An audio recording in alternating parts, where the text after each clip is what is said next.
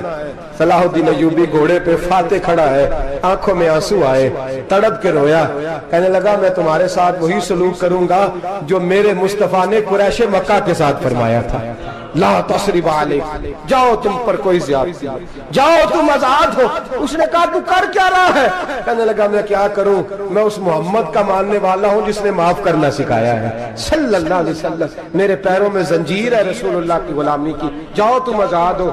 اس نے کہا تم آزاد ہو، لوگوں نے کلمہ پڑھنا شروع کر دیا، اشہد ان لا الہ الا اللہ واشہد ان محمدن عبدہ۔ سارے قبیلے کے کچھ نہ کچھ لوگ مسلمان، ایک قبیلہ رہ گیا مسلمان نہیں ہوتا۔ صلاح الدین ایوبی اپنے خیمے میں بیٹھے ہیں تو ایک بی بی آ گئی، اس قبیلے کا کوئی شخص مسلمان نہیں ہوتا۔ بی بی آئی، آگے کہنے لگی میرے 4 بیٹے جنگ میں کھو گئے، چھوٹے چھوٹے بچے جنگ میں کھو گئے، مل نہیں رہے، فوجیوں کو حکم دے مجھے میرے بچے تلاش کر کے دیں۔ صلاح الدین ایوبی نے جھٹ پٹ سر پہ امامہ باندھا، نیزہ پکڑا، سینے بند باندھا، اپنے جبے کو سمیٹا اور باہر کہنے لگی تو کدھر جا رہا ہے؟ کہنے لگا میں خود تیرے بچے تلاش کر کے دوں گا۔ صلاح الدین چند سپاہی ساتھ گلی گلی نکلے، گلی گلی فجر کے نکلے، اثر ہو گئی، تھک گئے، 2 نمازیں صحرا میں پڑھی، جنگل کے اندر پہنچے تو ایک کونے میں 4 بچے ایک جگہ ڈرے اور سہمے ہوئے بیٹھے ملے۔ صلاح الدین ایوبی اٹھا کے لائے، ماں کو کہنے لگے تیرے بچے ہیں، نکلا اس لیے تھا کہ میرے نبی نے فرمایا بچے جدا ہوں تو ماں کو درد بڑا ہوتا ہے، اور میرے رسول نے فرمایا تھا جب جنگ کرنے جاؤ تو کھیت برباد نہ کرنا، فصلیں تباہ نہ کرنا، بچوں کو ماں سے جدا نہ کرنا۔ فرمایا میں سوچ رہا تھا تیرے بچے کہیں میری وجہ سے جدا ہو گئے تو مصطفیٰ کو جواب کیا دینا۔ فرمایا تیرے بچے ڈھونڈ کے لایا ہوں۔ بچے ماں کے پاس آنے لگے تو ماں نے بڑے بیٹے کے منہ پہ تھپڑ مارا، کہتا اماں کیا ہوا؟ کہنے لگے تو نے سنا نہیں کہ دشمن کے بچوں کی اتنی حفاظت کرتا ہے، میرے پاس نہ جا، اس کے قدموں میں بیٹھ جا۔ جس نبی کے غلام اتنے سچے ہیں وہ نبی کتنا سچا ہوگا، جس نبی کے نوکر اتنے کھڑے ہیں وہ نبی کتنا کھڑا ہوگا، جا کے کلمہ پڑھ لے۔ میرے دوست یہ اسلام ہے جس نے غیروں کا درد بھی اپنے سینے میں رکھا۔ اقبال کہتا ہے سارے زمانے کا درد ہمارے ہی سینے میں ہے، برما کا مسلمان ہو یا عراق، لیبیا، افغانستان، کشمیر کا مسلمان ہو، میرے دوست وہ غیر نہیں ہے، وہ تیرا اپنا ہے۔ اس کا رنگ نہ دیکھ، اس کی بولی نہ دیکھ، اس کا قبیلہ اور علاقہ نہ دیکھ، دیکھ کہ وہ تیرے رسول کا کلمہ پڑھتا ہے، وہ دیکھ کہ وہ کعبے کی طرف منہ کر کے نماز پڑھتا ہے، دیکھ کہ تیرا اور اس کا نصاب زندگی قرآن ایک ہے۔ میرے دوست کچھ نہیں کر سکتا تو دعا تو کر دیا کر، کچھ نہیں کر سکتا تو التجا تو کر دیا کر، اللہ کے حضور یہ تو کہا کر کہ اللہ مسلمان جہاں بھی ہیں تو ان کی مدد فرما، اللہ مسلمان جہاں بھی ہیں تو ان کی غیبی امداد فرما۔ یہ دعا تو میرے دوست ضرور کیا کرو، سوچ بڑی کریں، جب بھی آپ بولیں، جب بھی آپ لکھیں، جب بھی کسی سے بات کریں تو بحیثیت مسلمان کے بات کریں، بحیثیت ایک نبی پاک کے غلام کے بات کریں، اپنی زندگی اس انداز میں ترتیب دیں کہ پہلے آپ مسلمان ہیں، اس کے بعد آپ کچھ اور ہیں، پہلے اسلام کی بات کریں، بڑی بات کریں، بڑے حوصلے کی بات کریں، پھر اسلام کو قوت ملے گی، پھر بیداری امت کو نصیب ہوگی۔ اللہ کریم برما کے مسلمانوں کو اپنی رحمت کی ٹھنڈی چھاؤں نصیب فرمائے، ہمیشہ مدحت خیر الانام میں گزرے، دعا ہے یہ عمر درود و سلام میں گزرے۔ آخر دعوانا ان الحمدللہ رب العالمین۔